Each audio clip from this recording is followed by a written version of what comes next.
when you decide to share the destiny of people with no voice, you must keep yourself silent. And this is very difficult, because the wish to denounce is very clear. It's there, you want to do it. But denouncing would result in immediate expulsion, having and leaving the people with no voice without another of the very few companions left. How to summarize the most serious impact of that war? I will put impact on children first. Children are a direct result of fighting. Large percentage live with injuries and disabilities. Thousands are conscripted, kidnapped, terrorized, exposed to acts of violence, including sexual abuses. The impacts of armed conflicts on children must be everyone's concern and is everyone's responsibility. Second comes the impact on women. Along with children, they constitute the majority of millions of persons displaced by armed conflicts. Refugee camps are often places in which they find additional impacts of war. Whether ethnically motivated or not, violence against women hurts the core of the society and strikes families and communities where women are seen as repositories of the cultural and spiritual values. I could continue my comments with a long list to include the senior citizen, sick people, food and water resources, animal life and environment, all of this impacted by the war. But allow me at this point to jump straight to January 2011, when South Sudan voted overwhelmingly to separate from the rest of the Sudan and form the world's youngest nation, officially proclaimed independent the 9th of July 2011, so just 1 year ago. After the first 6 months of honeymoon, when everybody felt they had all they wanted and needed, the new country is now facing a number of severe challenges, including rising violence, lack of government services, and deep poverty. Displaced Southerners returning home with great expectation and being deceived.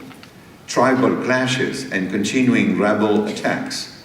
The unresolved questions of North-South border fostering disputes over oil-rich regions and the division of oil revenues.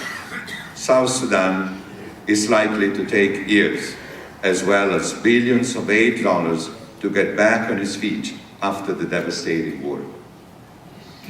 I remember a professor of modern history at the university who used to drink a cup of good Italian coffee during afternoon lessons, and one day the subject discussed was reconstruction and peace building.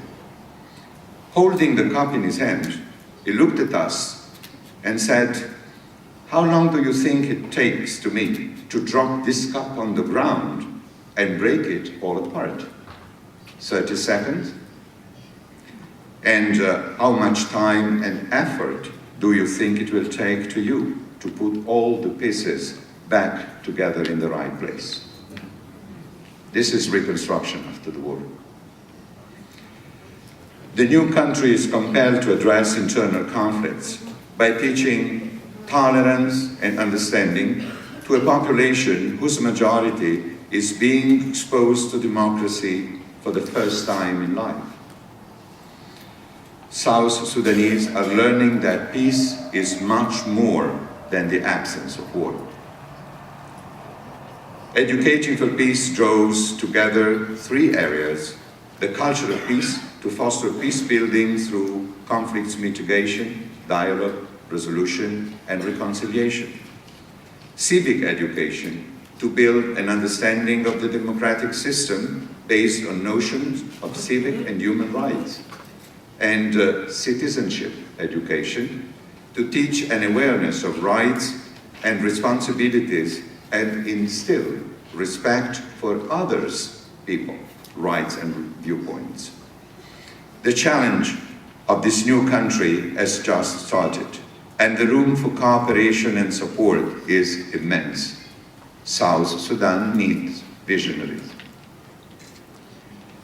But also in Juba, there is now a little light destined, hopefully, to become a searchlight to support the needs of that community.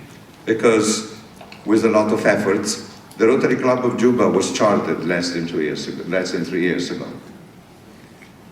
I urge all of you to show our fellow Rotarians in Juba that they are not alone. They can count on a global network of peacemaker visionaries, us, who will back them up. We all know that words have meaning, and if we ask ourselves what the word vision means, we find that generally it is tossed around with a vague and insubstantial quality, possessed by a few rare individuals, already known.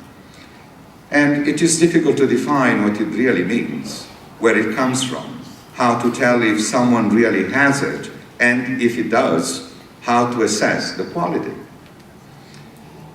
And this is a pity, because vision is actually a perfect word to describe a very meaningful force responsible for driving humans to build creative and lasting enterprises.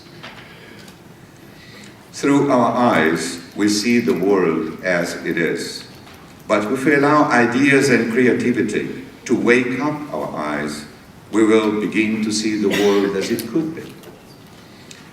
Only at this point do we become visionaries. A vision, then, is an idea that possesses us. We imagine castles in the sky, and we discover within ourselves the strength to build them. And we see the forest through the trees, and we find ourselves capable to forge a path through the forest. We see worlds within worlds, and we feel that we are no longer alone. For a good vision, we labor every day to make it incarnate. We feel compelled to give it voice and expression. It becomes a passion, and we live